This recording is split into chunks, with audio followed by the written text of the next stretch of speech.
जयपुर में एक पुरानी हवेली की तुड़ाई, मलबे के बीच मिला करोड़ों का खजाना और फिर इस खजाने को पुलिस से छिपाकर जमीन में दबा दिया गया। करीब 10 महीने तक पुलिस के लिए ये मामला एक पहेली बना रहा, लेकिन आरोपियों की अचानक बदली जिंदगी ने आखिरकार इस पूरे राज से पर्दा उठा दिया। मामला जयपुर के माणक चौक थाना इलाके के त्रिपोलिया बाजार स्थित विद्याधर का रास्ता का है। यहाँ एक पुरानी हवेली को गिराकर नई बिल्डिंग बनाने का काम चल रहा था। हवेली की तुड़ाई का ठेका ठेकेदार महेश मल्होत्रा उर्फ छोटू खटीक को दिया गया था। हवेली मालिक ने ठेकेदार को साफ निर्देश दिए थे कि खुदाई या तुड़ाई के दौरान अगर कोई पुरानी धातु, सिक्के या कीमती सामान मिले तो इसकी जानकारी तुरंत दी जाए। लेकिन जब हवेली के मलबे के बीच सालों पुराना खजाना सामने आया तो आरोप है कि लालच ने पूरी कहानी बदल दी। पुलिस के मुताबिक तुड़ाई के दौरान आरोपियों के हाथ चांदी की सिल्लियां, सोने के सिक्के और हजारों पुराने चांदी के सिक्के लगे। लोगों ने अभी तक जो पूछताछ की है उसमें इन्होंने चांदी और चांदी के सिक्के की बात तो कबूल की है। आरोपियों ने इस खजाने की जानकारी हवेली मालिक को देने के बजाय उसे आपस में बांट लिया। हवेली मालिक की शिकायत में दावा किया गया कि वहां करीब 10 से 15 चांदी की सिल्लियां, कई सोने के सिक्के और हजारों पुराने चांदी के सिक्के मौजूद थे। मामला सामने आने के बाद माणक चौक थाने में शिकायत दर्ज हुई और पुलिस ने जांच शुरू की।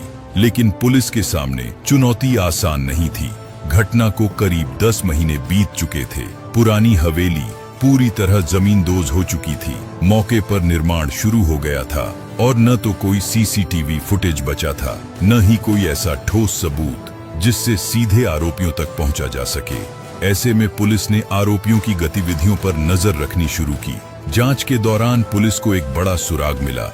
जो लोग पहले साधारण मजदूरी और ठेकेदारी का काम करते थे, उनकी जिंदगी अचानक बदल गई थी। उनके रहन सहन में बदलाव आया, खर्च बढ़ गया और मुख्य आरोपी महेश मल्होत्रा ने जेसीबी और ट्रैक्टर जैसी गाड़ियां तक खरीद ली। पुलिस को शक गहराया और फिर तकनीकी जांच, मोबाइल लोकेशन, आपसी संपर्क और आर्थिक गतिविधियों की कड़ियों को जोड़ना शुरू किया गया।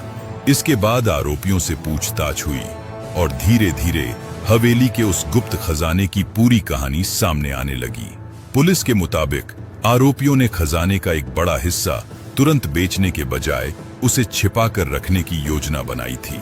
उन्हें डर था कि अगर अचानक इतनी बड़ी मात्रा में चांदी बाजार में बेचेंगे तो पुलिस की नजर उन पर पड़ सकती है। इसीलिए करीब 66 किलो 400 ग्राम चांदी की सिल्लियों को जयपुर के जामडोली के पास जंगल में जमीन खोदकर दबा दिया गया। जगह की पहचान के लिए ऊपर लकड़ी का निशान भी लगाया गया था। पुलिस ने आरोपियों की निशानदेही पर जंगल में खुदाई की और वहां से 66.400 किलो चांदी बरामद कर ली, जिसकी कीमत पुलिस के मुताबिक करीब 1.25 करोड़ रुपए है। गिरफ्तार करके पूछताछ की गई तो छोटू के पास से 2 चांदी की ब्रिक्स हमें बरामद हुई हैं, जिनका करीब 67 किलो वजन है और बाजार कीमत आज की करीब 1.25 करोड़ रुपए है। सिक्कों के बारे में अभी हम लोग और पूछताछ करें। इस मामले में पुलिस ने मुख्य आरोपी समेत 5 आरोपियों को गिरफ्तार किया है, लेकिन कहानी अभी खत्म नहीं हुई है, क्योंकि पुलिस की जांच में दावा किया गया है कि हवेली से मिले खजाने में सिर्फ चांदी की सिल्लियां ही नहीं थीं, सोने के सिक्के और हजारों पुराने चांदी के सिक्के भी मिले थे। अब पुलिस इन कीमती सामानों की तलाश में जुटी है कि आखिर सोना और बाकी चांदी कहां गई। इसके साथ ही पुलिस यह भी जांच कर रही है कि आरोपी महेश उर्फ छोटू खटीक ने परकोटा इलाके में इससे पहले जिन दूसरी पुरानी हवेलियों की तुड़ाई करवाई थी, वहां भी कहीं ऐसा ही कोई खजाना तो सामने नहीं आया था। ये बात सही है कि इसने कई हवेलियों को रिनोवेट किया है, पुरानी को तोड़कर और नया बनाया है।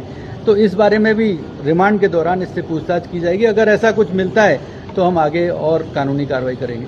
फिलहाल जयपुर के इस कथित गुप्त खजाने की कहानी में 66 किलो से ज्यादा चांदी बरामद हो चुकी है।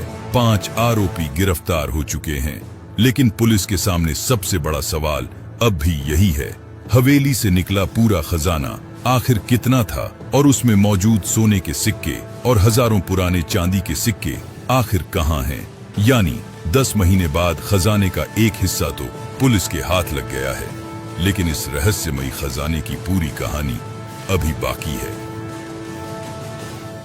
इस वीडियो को लाइक करें, हमारे चैनल को सब्सक्राइब करें और बेल आइकन जरूर प्रेस करें